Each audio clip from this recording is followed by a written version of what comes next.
नमस्कार दोस्तों, आज हम आपको बताएंगे डिस्काउंट। डिस्काउंट क्या होता है। तो बच्चों, डिस्काउंट का जो हिंदी मीनिंग होता है क्या होता है, छूट होता है। तो छूट दुकानदार किस पे देता है। जैसे मान लीजिए हम लोग कुछ खरीदने गए, कोई वस्तु, कपड़ा खरीदने गए या फिर जूता खरीदने गए या कोई भी वस्तु खरीदते हैं और दुकानदार उस पर किसकी बात करता है, छूट की बात करता है। तो मान लीजिए कोई वस्तु हमारे पास है, सपोज दैट कोई वस्तु है हमारे पास है और इस पे क्या है, एमआरपी। उस वस्तु पे क्या लिखा गया बच्चों, एमआरपी है। कोई भी चीज लो, मेडिसिन हो गया, दवा हो गया, किसी भी कंपनी का कोई प्रोडक्ट लीजिए आप और मान लीजिए उस पे एमआरपी दिया गया है। तो दुकानदार आपसे कहता है कि भैया जो इस पे एमआरपी दिया गया है, इस एमआरपी पे हम आपको क्या देंगे, छूट देंगे, डिस्काउंट करेंगे। तो अब दुकानदार उस पर कितना डिस्काउंट देता है। मान लीजिए दुकानदार उस पर कितना डिस्काउंट देता है, 10% डिस्काउंट मिलता है। तो जो प्राइस आपको मिलेगा फिर वो क्या कहलाएगा, आपका नेट प्राइस कहलाएगा। क्या कहलाएगा, नेट प्राइस कहलाएगा। नेट प्राइस मतलब छूट देने के बाद 10% छूट देता है दुकानदार। तो जो आपको पैसा जो आपको मिलेगा, जो दाम, जिस दाम पे दुकानदार पैसा देगा वो क्या कहलाएगा, उसका नेट प्राइस कहलाएगा। एक छोटा सा एग्जाम्पल लेते हैं। मान लीजिए 100 रुपया कोई एमआरपी, क्या 100 रुपये की एमआरपी दिया गया है। मान लीजिए मोटा मोटा एग्जाम्पल लेते हैं, 100 रुपये एमआरपी लिखा गया है। तो वस्तु का एमआरपी क्या है, 100 रुपया है। तो बच्चों हमें 10% दुकानदार क्या देता है, डिस्काउंट करता है। 10% क्या करता है, डिस्काउंट करता है। तो 100 का 10% डिस्काउंट करेंगे, क्या आएगा बच्चों, 90 आएगा। 10% डिस्काउंट करेंगे, 10 घटा देंगे तो कितना आ जाएगा हमारा यहाँ पे, 90 आएगा। कितना आएगा, 90 आएगा। 90 आया।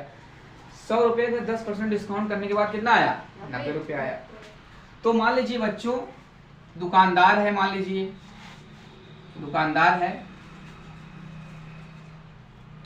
है, दुकानदार ने क्या किया, 10% डिस्काउंट दिया तो कितना आया, 90 रुपये आया। कितना आया, 90 रुपये आया।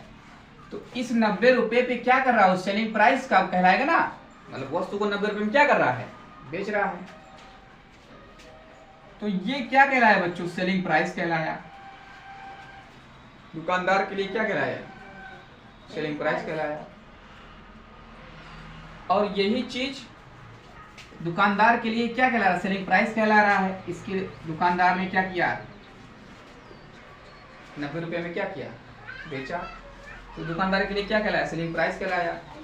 और ग्राहक ने इसे क्या किया, खरीदा। तो ग्राहक के लिए यही मनी क्या कहलाएगा, कास्ट प्राइस कहलाएगा। ये 90 रुपया दुकानदार के लिए क्या कहलाएगा, सेलिंग प्राइस कहलाएगा। जब दुकानदार बेच रहा है ना और ग्राहक क्या कर रहा है, खरीद रहा है, ग्राहक अपना पैसा लगा रहा है उस पर। तो ग्राहक के लिए ये 90 रुपया क्या कहलाएगा, कास्ट प्राइस कहलाएगा। ग्राहक के लिए क्या कहलाएगा, कास्ट प्राइस कहलाएगा। और दुकानदार के लिए क्या कहलाएगा, सेलिंग प्राइस कहलाएगा।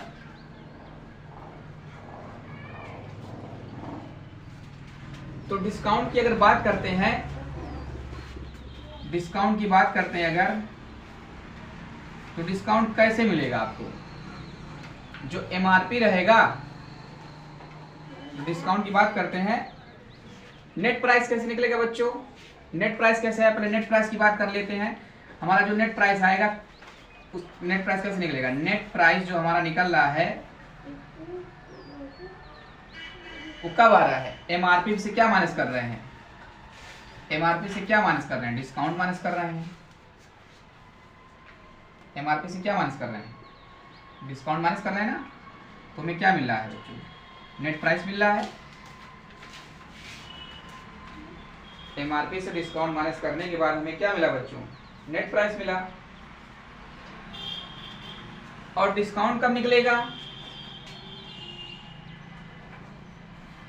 डिस्काउंट कब निकलेगा, डिस्काउंट मतलब छूट। तो जो एमआरपी होगा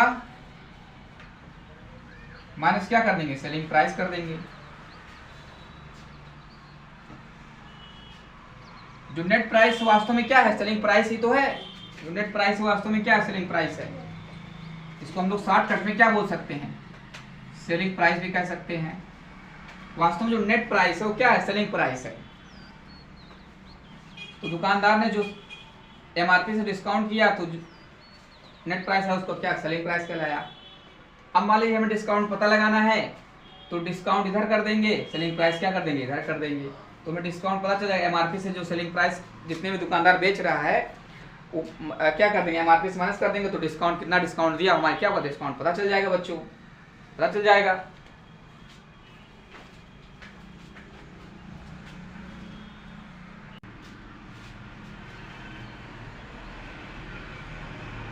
तो बच्चों हमने क्या निकाला, डिस्काउंट। डिस्काउंट किस पे मिला, MRP पे मिला। Discount equal to MRP minus SP। अब मान लीजिए हमें डिस्काउंट परसेंट निकालना हो। डिस्काउंट परसेंट की बात अगर करते हैं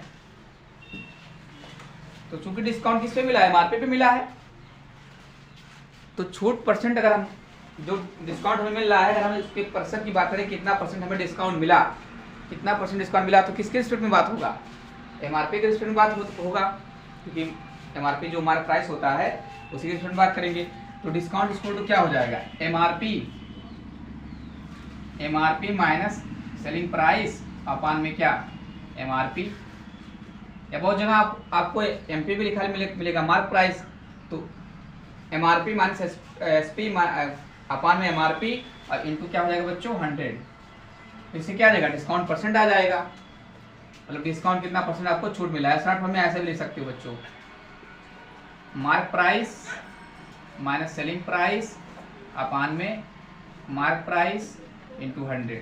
इससे क्या मिल जाएगा, डिस्काउंट परसेंट पता चल जाएगा, कितना परसेंट डिस्काउंट निकालना होगा हमें, डिस्काउंट परसेंट पता चल जाएगा। जैसे एग्जांपल लेते हैं, मान लीजिए जैसे 400 रुपया मान लीजिए है MRP। मान लीजिए किसी वस्तु पे MRP क्या दिया गया बच्चों, 400 रुपया दिया गया MRP। MRP कितना दिया गया है, 400 रुपया MRP दिया गया है। अब अगर मान लीजिए दुकानदार इस पे आपको कितना रुपया छूट देता है, मान लीजिए इस पे दुकानदार आपको क्या कितना छूट देता है बच्चों, 100 रुपये का क्या देता है, छूट देता है, 100 रुपये का छूट मिला। तो 100 रुपये का छूट मिलेगा तो कितने में आपको पैसा वो देगा, सामान 300 रुपये में देगा। कितने में देगा, 300 रुपये में देगा। अब 300 रुपया क्या कहलाएगा आपका, सेलिंग प्राइस, उसका क्या कहलाएगा बच्चों, सेलिंग प्राइस कहलाएगा। क्या कहलाएगा, सेलिंग प्राइस। अब कितना परसेंट छूट दिया गया, छूट दिया आराम से निकल जाएगा, हम निकाल सकते हैं। अगर डिस्काउंट परसेंट की बात करें बच्चों, कितना परसेंट डिस्काउंट मिला, तो मार्क प्राइस हमारा, मार्क प्राइस और माइनस सेलिंग प्राइस अपान में मार्क प्राइस इंटू 100। ध्यान से देखिएगा बच्चों, निकल जाएगा। तो मार्क प्राइस क्या है बच्चों, 400 रुपया, उस पर क्या है, मार्क प्राइस है, मार्क प्राइस है। सेलिंग प्राइस कितना है बच्चों, 300 रुपया क्या है, सेलिंग प्राइस है। और मार्क प्राइस कितना है, 400 है, इनटू क्या हो जाएगा बच्चों, 100 हो जाएगा। यहाँ से माइनस होगा, क्या आएगा, 100 आएगा, क्योंकि 100 रुपये का डिस्काउंट मिला हमें। तो 100 बटे क्या हो जाएगा, 400 और बड़े 100। यहाँ से बच्चों 2 जीरो कट जाएगा और यहाँ कितना आएगा आपका, 100 बटे में 4, 4 1 4 और 25 चौका 100, मतलब कितना डिस्काउंट मिल जाएगा, 25%। कितना डिस्काउंट आएगा बच्चों, 25% डिस्काउंट आएगा। तो 400 पे अगर 100 रुपया दुकानदार ने क्या किया, जिस छूट दिया आपको, तो अगर हम पता लगाना चाहते हैं कितना छूट दिया दुकानदार ने, कितना परसेंट छूट दिया, तो mark price minus selling price बटे में mark price into 100 formula use करेंगे। जो ऊपर फार्मूला मैंने बताया, इस फार्मूले के यूज से बच्चों कितना परसेंट आपको डिस्काउंट मिला है पता चल जाएगा। तो दुकानदार ने हमें जो छूट दिया है, जो 100 रुपया छूट दिया, वो कितना परसेंट हुआ, 25% हुआ। कितना हुआ, 25% हुआ। अगला एग्जांपल क्या है बच्चों, देखो एग्जांपल के माध्यम से और हम लोग डिस्काउंट को समझ लेते हैं। मान लीजिए सेलिंग प्राइस क्या 120 रुपया, मान लीजिए दुकानदार ने कितने में बेच रहा है, 120 में वस्तु को बेच रहा है। तो इस पर डिस्काउंट कितना दे रहा है आपको, मतलब 120 में वो बेच रहा है, और डिस्काउंट कितना दिया है, छूट कितना दिया, 40 रुपया दिया। कितना दिया छूट, कितना दिया, 40 रुपया छूट दिया है। वो 120 में बेच रहा है और छूट कितना है, 40 रुपये का छूट दिया गया है। तो अब मान लीजिए हम डिस्काउंट परसेंट निकालना चाहते हैं, डिस्काउंट परसेंट क्या करना चाहते हैं, निकालना चाहते हैं बच्चों। तो डिस्काउंट परसेंट किस तरह निकलेगा, फार्मूला हमने क्या बताया, मार्क प्राइस और माइनस सेलिंग प्राइस अपान में mark price into 100। Selling price दे रखा है हमें, लेकिन एमआरपी हमें हम एमआरपी हमको निकालना पड़ेगा। तो एमआरपी कैसे निकलेगा बच्चों? अगर बात करते हैं एमआरपी की बात करते हैं या छूट डिस्काउंट तो दे रखा है ना, तो हमारा डिस्काउंट तो यही तो होता है एमआरपी माइनस क्या सेलिंग प्राइस। इसके स्थान पर हम लोग क्या यूज कर सकते हैं? एमआरपी माइनस सेलिंग प्राइस बटे MRP. MRP minus selling price क्या कहलाता है? डिस्काउंट कहलाता है, छूट कहलाता है। तो हमें छूट दिया गया है, इसको हम लिख सकते हैं डिस्काउंट अपान में मार्क प्राइस इंटू 100। तो बच्चों ध्यान देना, डिस्काउंट हमारा कितना 40 है, एमआरपी कितना बन रहा है, सेलिंग प्राइस प्लस 40 को ऐड करेंगे तो एमआरपी मिल जाएगा हमें। तो एमआरपी कितना हमारा बन रहा है 160 बन रहा है एमआरपी, इंटू 100 कर देंगे। यहाँ से एक जीरो कट जाएगा बच्चों, यहाँ कितना आएगा आपका, यहाँ से काट दो, 8 दूनी 16, 8 पंचे 40, कितना आएगा 50 आएगा। 50 बटे 2 कर 2 से काटेंगे, कितना आएगा 25। मतलब आएगा आपका डिस्काउंट जो परसेंट आएगा वो कितना परसेंट आएगा? 25% आ जाएगा। कितना परसेंट आ जाएगा बच्चों? 25%। मतलब अगर दुकानदार 40 रुपये का छूट दे रहा है तो एमआरपी के रिस्पेक्ट में उसका छूट कितना बन रहा है? 25% बन रहा है। कितना बन रहा है? 25%। अब मान लीजिए बच्चों, सपोज दैट मान लीजिए 100 रुपया है और ये 100 रुपया मान लीजिए क्या है? कॉस्ट प्राइस है। मान लीजिए हमने 100 रुपये का कोई वस्तु खरीद के लाया, सपोज दैट 100 रुपये का कोई वस्तु खरीद के लाया और अब मान लीजिए मैं इस वस्तु को प्रॉफिट लेके बेचना चाहता हूँ। क्या लेके बेचना चाहते हैं? प्रॉफिट लेके।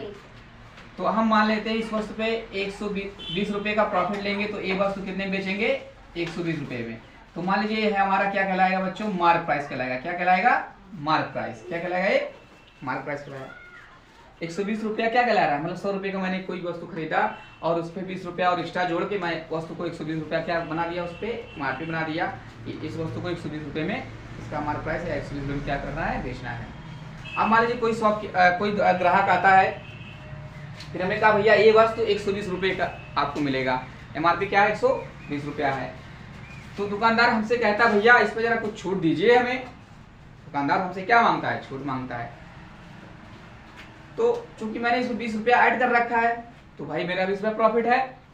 अगर मान लीजिए दुकानदार हमसे छूट मांगता है और मैं उसे मान लीजिए 10% छूट देता हूँ, तब हम 10% छूट देने के बाद अभी चेक करते हैं कि हमें प्रॉफिट होता है कि नहीं होता है छूट देने के बाद। तो बच्चों अगर हम छूट देंगे उसको 10% इस पर, मान लीजिए हम उसको 10% क्या करते हैं? डिस्काउंट करते हैं। क्या करते हैं? डिस्काउंट। 10% क्या करते हैं बच्चों? डिस्काउंट करते हैं। तो 10% डिस्काउंट करेंगे तो कोई वैल्यू अपने आप में 100% होता है। तो 120 अपने आप में 100% है। तो अगर 120 का हम लोग 10% डिस्काउंट करके निकालेंगे तो 120 का 90% निकाल लेते हैं, आराम से पता चल जाएगा कितना आएगा। 10% डिस्काउंट करने के बाद 12 9 108 रुपया आएगा। कितना आएगा बच्चों? 108 रुपया। कितना आया ये? 108 आया। अब अगर 108 देखा जाए, इसके रिस्पेक्ट में 108 क्या है? हमें 8 रुपये का क्या मिल रहा है? प्रॉफिट मिल रहा है। 8 रुपये का क्या मिला? प्रॉफिट मिला। तो 8 रुपया प्रॉफिट किस में मिला है? 100 रुपये में मिला भैया ना मेरे। इसका मतलब कितने परसेंट का प्रॉफिट मिला? परसेंट निकालना चाहिए। 8% का प्रॉफिट फिर भी मुझे हुआ। मतलब जब 100 रुपया हमारा कॉस्ट प्राइस था, उस पर मैंने 20 रुपया एक्स्ट्रा क्या किया? अंकित किया। तो एमआर प्राइस बन गया और फिर दुकानदार को मैंने 10% छूट भी दिया। उसके बाद भी मुझे क्या हुआ? 8% मेरा क्या हो रहा? प्रॉफिट हो रहा है। छूट देने के बाद मुझे क्या मिल रहा है? प्रॉफिट मिल रहा है। तो कुछ केस में इस तरह भी हम लोग कैलकुलेट कर लेते हैं कि हमें प्रॉफिट कितना हो रहा है।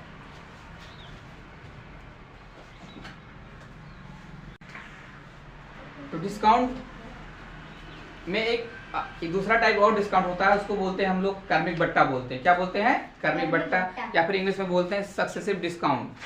तो डिस्काउंट के बाद हम आपको चलो बच्चों डिस्कस कर दे रहे हैं कर्मिक बट्टा क्या होता है, या इसे इंग्लिश में कहा जाता है successive discount. कर्मिक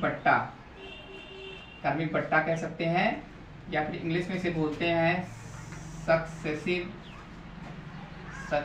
discount. Successive discount,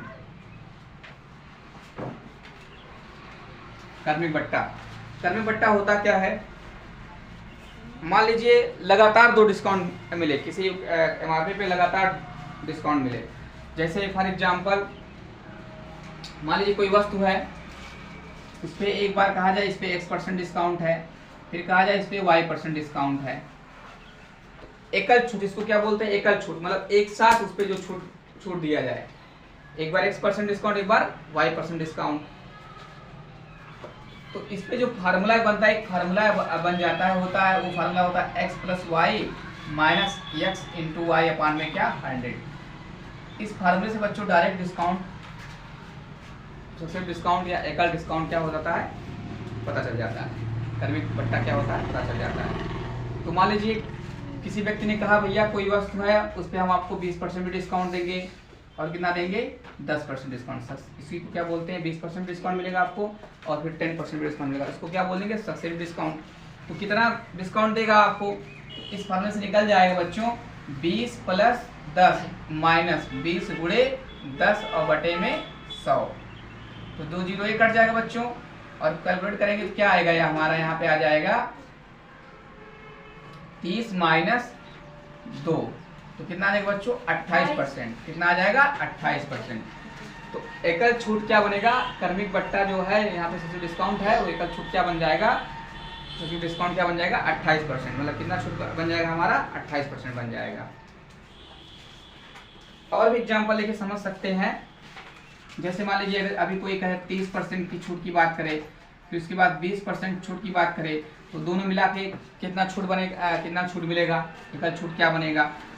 तो हम लोग कैलकुलेट कर सकते हैं 30 फार्मूले से 30 + 20 - 30 × 20 बटे में 100। 2 0 कट गया बच्चों, क्या आ जाएगा 50 - 6, कितना आ जाएगा बच्चों 44%। कितना बनेगा ये 44%। शॉर्टकट में फार्मूला ऐसे भी समझ सकते हैं बच्चों हम लोग, D1 + D2, दो डिस्काउंट है, सक्सेसिव डिस्काउंट है, D1 + D2 - D1 × D2 अपान में 100, ये सक्सेसिव डिस्काउंट। ये फार्मूले से हम लोग शॉर्टकट में जो हमारा क्रमिक बट्टा होगा उससे क्या कर लेंगे, आराम से निकाल लेंगे। तो एकल छूट के बराबर डिस्काउंट निकल के आ जाएगा। कभी कभी मान लीजिए आपको 3 बार डिस्काउंट दिया गया बच्चों, successive discount D1 D2 D3 दिया गया। तो इस केस में क्या करेंगे बच्चों, पहले इन दोनों का सक्सेसिव डिस्काउंट निकाल लेंगे, इन दोनों का सक्सेसिव डिस्काउंट क्या क्रमिक छूट क्या कर लेंगे निकाल लेंगे। जब इन दोनों का जो क्रमिक छूट डिस्काउंट आ जाएगा फिर क्या करेंगे बच्चों, जो आया रहेगा फिर इसका और इसका निकाल लेंगे, फिर इन दोनों की क्रमिक छूट से जो आएगा हमारा डिस्काउंट आराम से निकल के आ जाएगा, फिर वो क्या कहलाएगा इन तीनों का एकल छूट कहलाएगा। तो इस तरह हम लोग D1 D2 D3 का भी यूज करके, अगर 3 लोग दिएंगे तो भी निकालेंगे, पहले 2 लोग का निकालेंगे, फिर जो आएगा इनका निकालेंगे, फिर उसका भी सक्सेसिव डिस्काउंट क्या हो जाता है आ जाता है, क्रमिक छूट आ जाता है। तो इस तरह बच्चों हम लोग क्या करते हैं, डिस्काउंट कैलकुलेट करते हैं और फिर उसके बाद हमने क्या बताया आपको क्रमिक बट्टा डिस्काउंट कैसे निकालते हैं।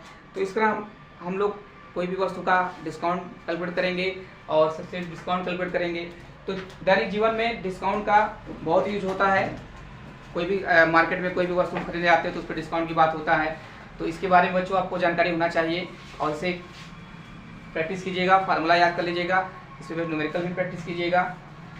अगर आपको बच्चों वीडियो अच्छा लगा हो तो वीडियो को लाइक कीजिएगा और चैनल को सब्सक्राइब कीजिएगा। Okay, well done, thank you.